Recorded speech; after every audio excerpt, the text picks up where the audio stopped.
오늘 말씀 출애굽기 33장 17절 말씀을 함께 읽었습니다. 출애굽기 33장은 참 귀한 중요한 말씀들이 많이 담겨져 있는 귀한 말씀이에요. 이스라엘 백성들이 애굽에서 400년 넘게 종살이를 하다가 출애굽한 이후에 홍해를 지나서 시내산에 도착하게 되는 것입니다.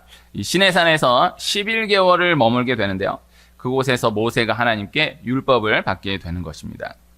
시내산이 모세가 하나님께 율법을 받은 장소로도 중요한데, 또 한편 모세가 율법을 받는 그 시간 동안에 이스라엘 백성들이 그 시내산 밑에서 금송아지를 만들어 우상 숭배를 한 거예요. 시내산이 그렇게 두 가지로 기억될 필요가 있어요. 이스라엘 백성들이 시내산에 도착한 것이 출애굽기 19장인데요.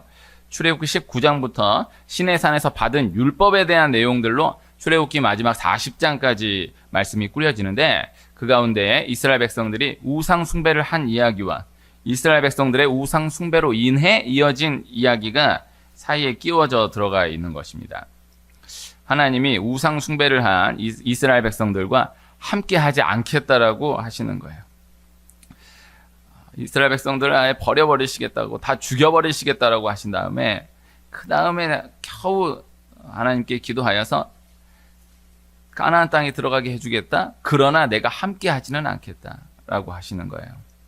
모세가 그 사이에 다시 목숨을 걸고 기도하여서 다시 하나님과 이스라엘 백성들을 가까스로 연결하여서 다시 시내산에서 출발하게 되는 것입니다. 출애굽기 33장 말씀은 그 사이에 그 과정의 말씀이 되겠어요. 큰 상황으로 놓고 보면 버림받을 뻔했던 이스라엘이, 그렇게 끝날 수 있었던 이스라엘이 모세의 기도를 통하여서 다시 기회를 제공받아 하나님과 함께 다시 가나안을 향하여 출발할 수 있었다라는 말씀이지만은, 또 다른 한편으로 놓고 보면 그 사이 모세와 하나님과의 관계 가운데에서의 말씀을 통해 모세의 관점에서 생각해 볼 수 있는 말씀들이 또 참 많은 것입니다. 결과적으로는 너무나 속을 썩였던 이스라엘로 인하여서 하나님과 모세가 너무나 가까워지게 되는 거예요. 그리고 다른 한편으로 다시 생각해 보면 하나님께서 그렇게 가깝게 느끼시는 모세를 통하여서 하나님이 이스라엘 백성들을 얼마나 사랑하시는지를 말씀하고 계신 말씀이다라는 것이죠. 그래서 이 두 가지가 다 모순되지 않습니다. 하나님이 이스라엘 백성들을 버리시겠다, 이스라엘 백성들과 함께하지 않으시겠다, 또 그래도 또 이스라엘 백성들도 함께하고, 그러나 또 이스라엘 백성들로 인하여서 또 하나님 너무너무 마음 아프시고, 이스라엘 백성들이 그렇게 하나님 속을 썩이는데, 그 사이에서 또 모세가 이스라엘 백성들로 인하여서 너무너무 또 아파하는 말씀들이 많은 거예요. 그러나 그로 인하여서 하나님과 모세가 가까워지는 거예요. 역사의 어느 역사와도 비교할 수 없을 만큼. 그래서 이런 경우가 있죠. 네. 하나님과 그 사람과의 관계, 그 사람의 신앙을 돕다가, 전도하다가, 기도하다가, 그러나 그 사람 너무너무 힘든, 더 잘못된 길로 막 가는, 그러나 또다시 기도하고, 그 사람이 귀한데 또 한편 그렇게 애씀을 통하여서 그 사람이, 그 가운데 있는 그 사람이 하나님과 또 가까워지는 이런 일들이 뭐 얼마나 많습니까? 그리고 또 한편으로는 하나님이 그를 통하여서 그 영혼을 얼마나 귀하게 여기시는가, 이것을 또 말씀하게 되시는 것이죠. 그래서 오늘 말씀을 모세의 관점에서, 또 모세를 통한 이스라엘의 관점에서 함께 생각해 볼 수 있는 말씀이다, 이렇게 전달해 드릴 수가 있겠습니다. 그 말씀 배경 가운데에서 오늘 말씀 출애굽기 33장 17절 한 절 말씀 제가 다시 한번 읽으면요. 여호와께서 모세에게 이르시되 네가 말하는 이 일도 내가 하리니 너는 내 목전에 은총을 입었고 내가 이름으로도 너를 알미니라, 이렇게 말씀하고 계세요. 이 말씀 구간 안에서 하나님의 그 사랑을, 이스라엘 향한 하나님의 사랑, 또 모세를 향한 하나님의 사랑, 모세를 통해 표현하신 이스라엘을 향한 하나님의 사랑, 이것을 가장 강하게 표현하여서 말씀하신 말씀이 오늘 함께 읽은 이 한 절 말씀입니다. 이렇게 전달해 드릴 수가 있습니다. 내가 이름으로도 너를 알미니라. 오늘 이 말씀 조금 나누고자 하는 거예요. 이름은 세상 가운데에서도 참 중요하게 다루어지는 것이지만은, 성경에서의 이름은 아무리 강조해도 지나치지 않는 너무나 큰 의미를 가지고 있다라는 것입니다. 창세기에서부터 요한계시록까지 다 모든 이름들 하나하나가 다 귀하다라는 거예요. 뭐 세상에서도 이름은 귀하게 여기지 않습니까? 네, 제가 그동안에 만났던 많은 분들 가운데 이름을 개명한 분을 꽤 많이 만났었거든요. 네, 이름을 개명했다라는 거예요. 저는 이제 그 이름이 원래 이름인 줄 알고 오랫동안 지냈는데 나중에 시간 지나서 사실 저는 이름을 개명했습니다. 그 얘기는 못했었지만은 나이가 조금 있으신데 이름은 요새 이름인 경우가 있는 거예요. 꽤 많이 만났어요. 그래서 옛날 이름을 들으니까 그 이름이 그분하고 탁 매치가 되나. 말은 못했지만 네, 이런 경우가 꽤 있었어요. 그런데 그 사이에 또 안타까웠던 이야기가 그 이름을 개명한 게 세상에 믿는 분이라는데 전부 다 장명소에 가가지고 이름을 개명했다라는 거야.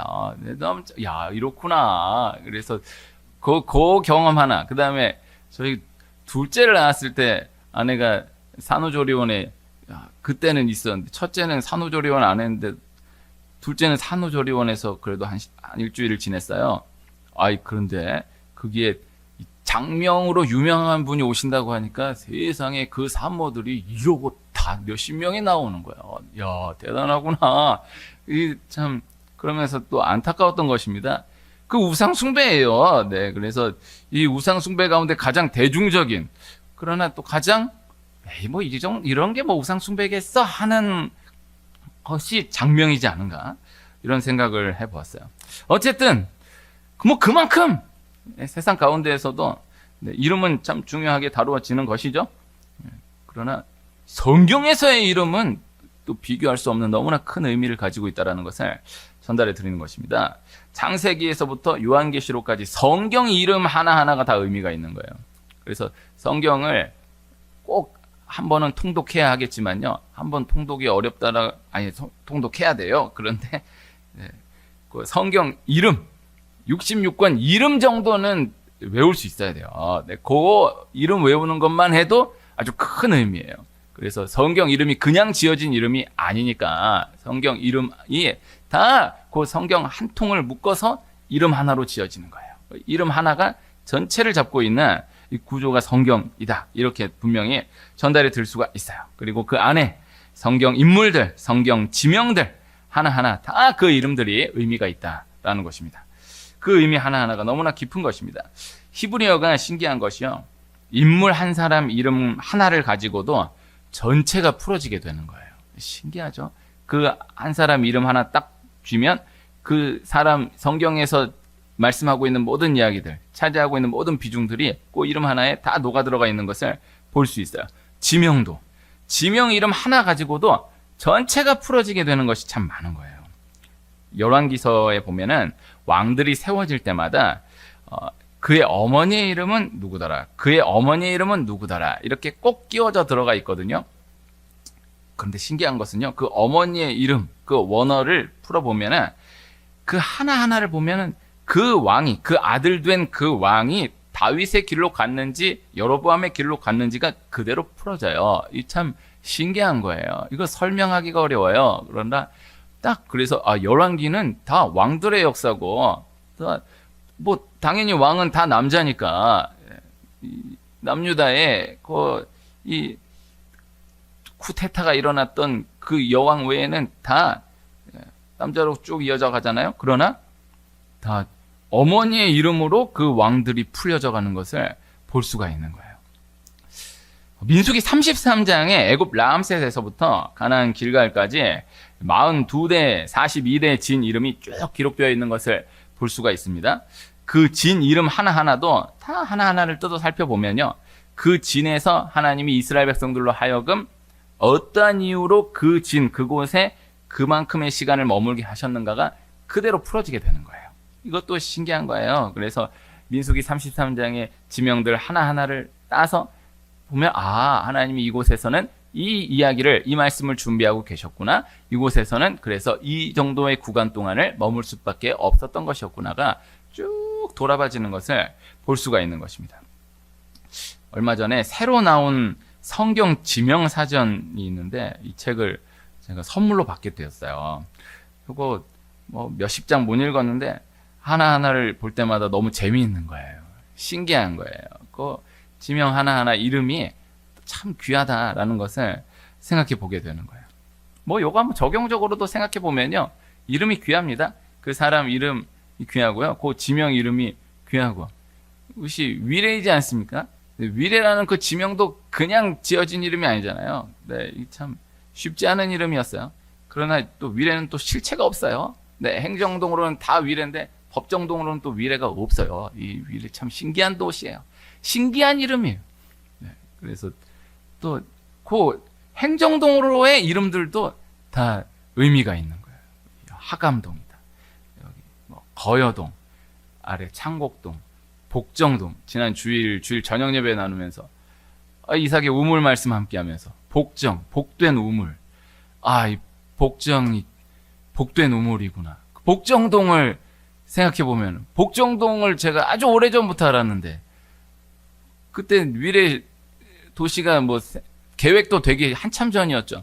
복정역이 생겼을 때를 생각해 보면은 복정역은 지어졌을 때 그곳은 이 탑승 인구는 고려하지 않고 환승 인구만 고려해서 지었다라는 거예요. 그래서 그 통로 환승이 잘 되도록만 딱 했지 이게 전체 이 절대적 인구 자체가 많이 왔다 갔다 하도록 지어진 역이 아니에요.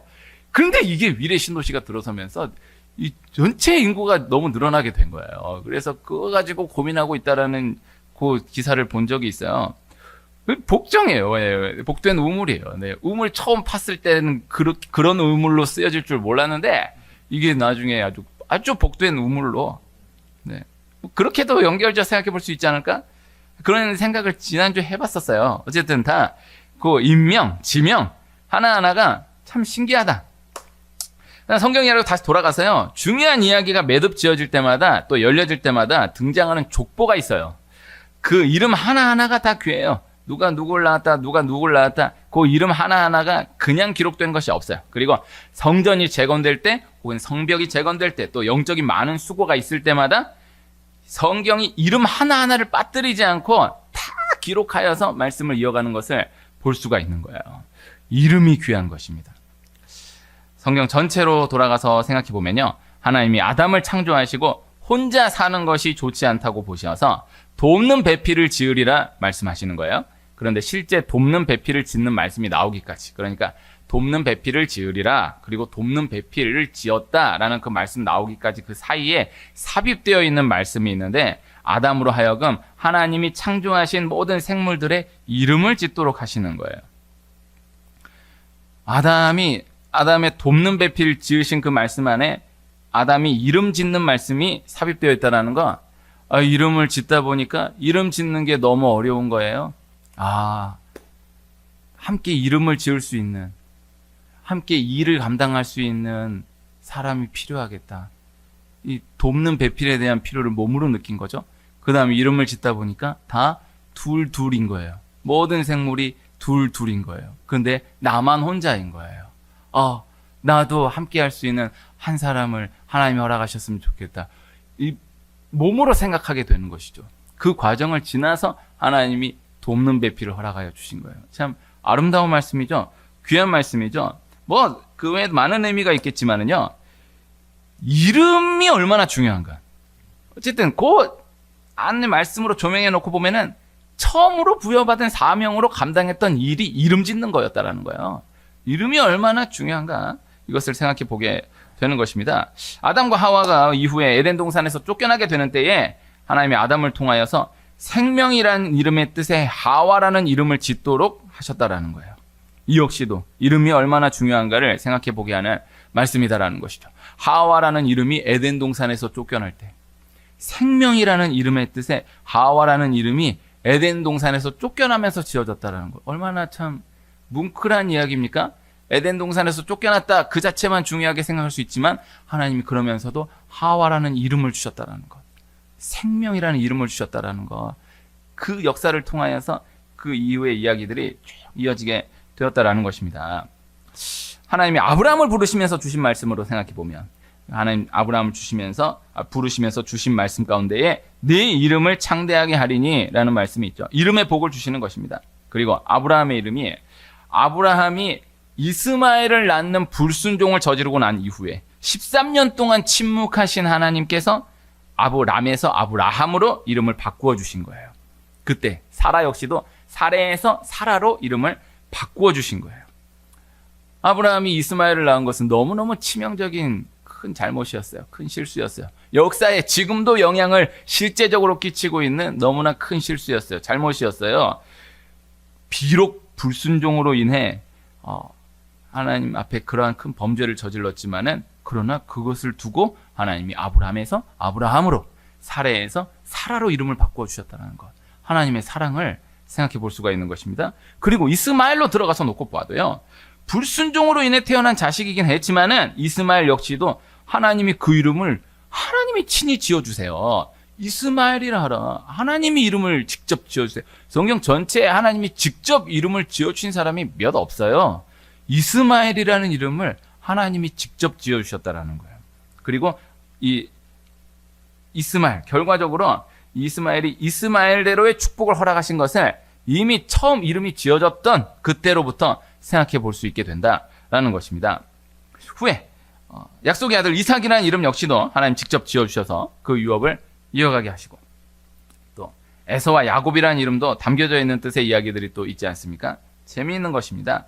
후에 이 발꿈치를 잡다라는 야곱이라는 이름 역시 하나님께서 이스라엘로 바꿔주시면서 이제는 민족의 역사로, 나라의 역사로 확장되어 가게 하셨다라는 것이죠.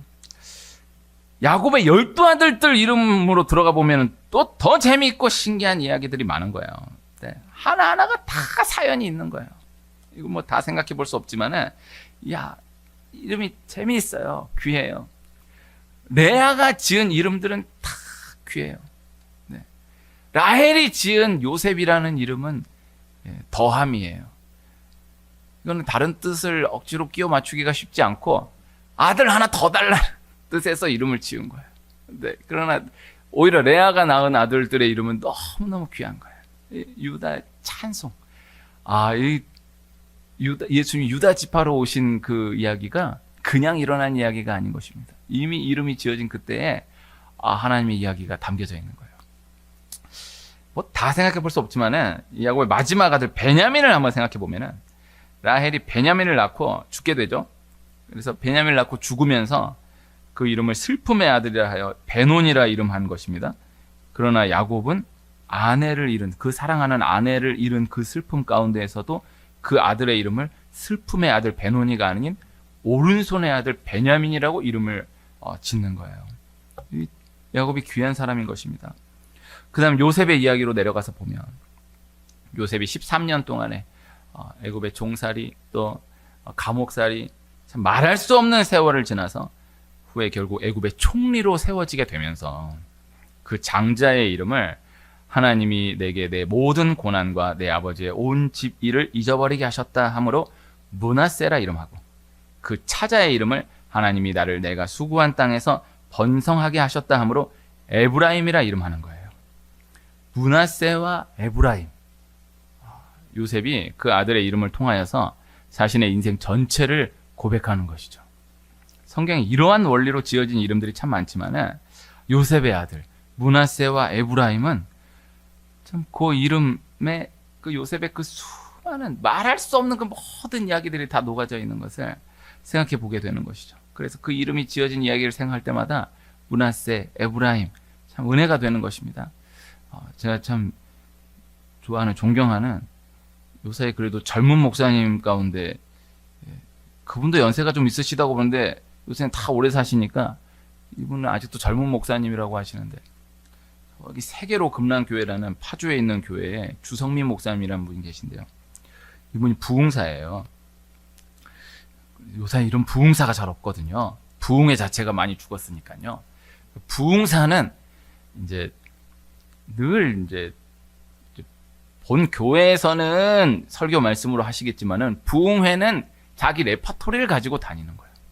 자기 레파토리에 그 제1번이 이 므낫세와 에브라임입니다. 그분의 부흥회 이야기 말씀을 제가 나누기 어렵지만은 이 므낫세와 에브라임, 하나님이 잊어버리게 하셨다. 하나님이 번성하게 하셨다. 이 이야기가 딱 들어가는데, 정말 너무 귀한 말씀이다. 이런 생각을 했던 기억이 아직 강하게 남아 있습니다.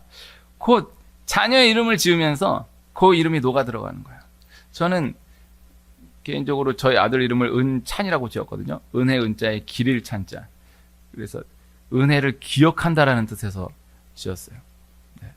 지금 돌아보면은 그때 그렇게 왜 힘들었을까 싶지만 그때 3년 6개월 만에 생긴 그 시간이 너무 길게 느껴지더라고요. 이 애를 일부러 안 가지려고 안 가진 게 아닌데 3년 6개월 동안 임신이 안 되다가 3년 6개월 만에 임신이 돼서 4년 2개월 만에 이제 확인을 하게 된 거예요.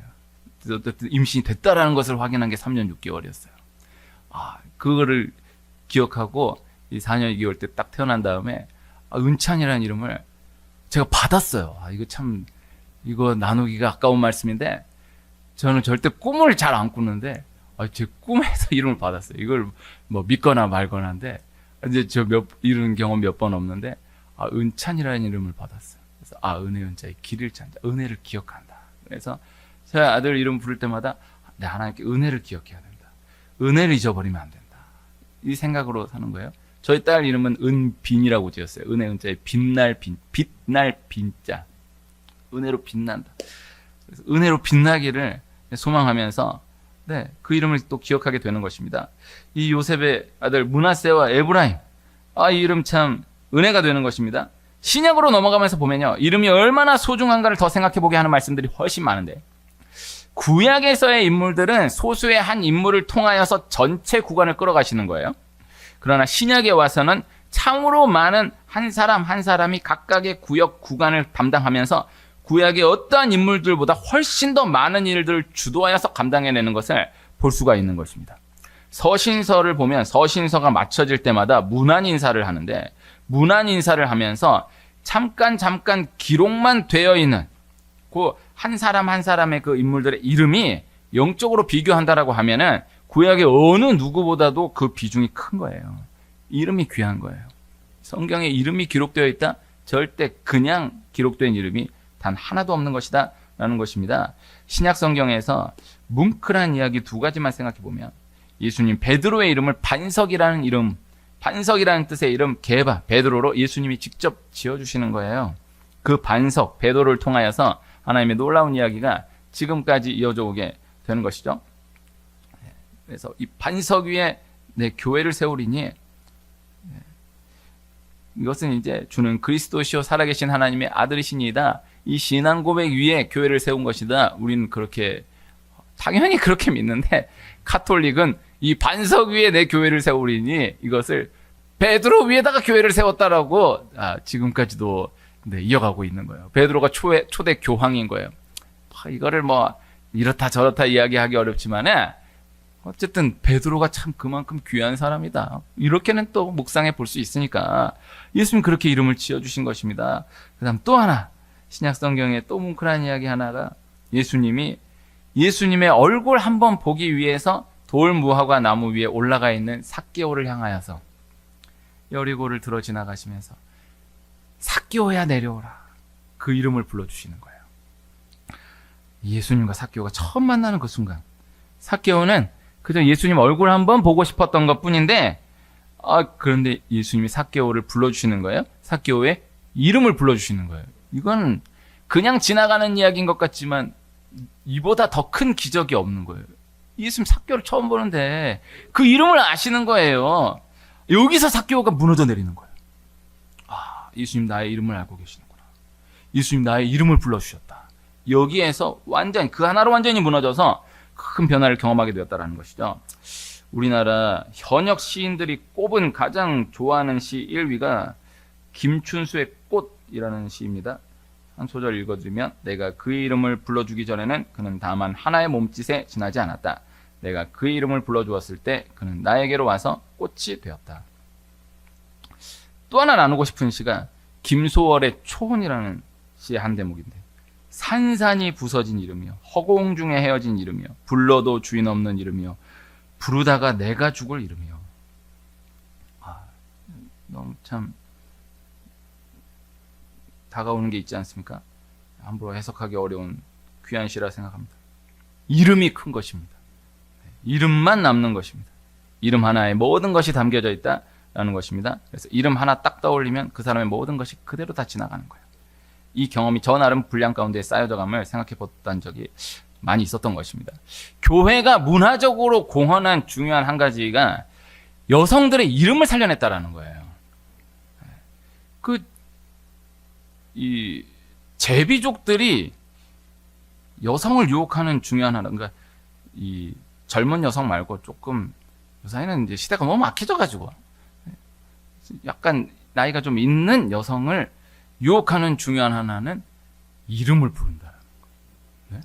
맨날 뭐 누구 엄마 뭐 이런 식으로 하는데 이름을 누구씨 딱 부르는 순간 해가지고 완전히 무너져. 몇십 년 만에 자기 이름을 웬 남자가 처음 불러준 거예요.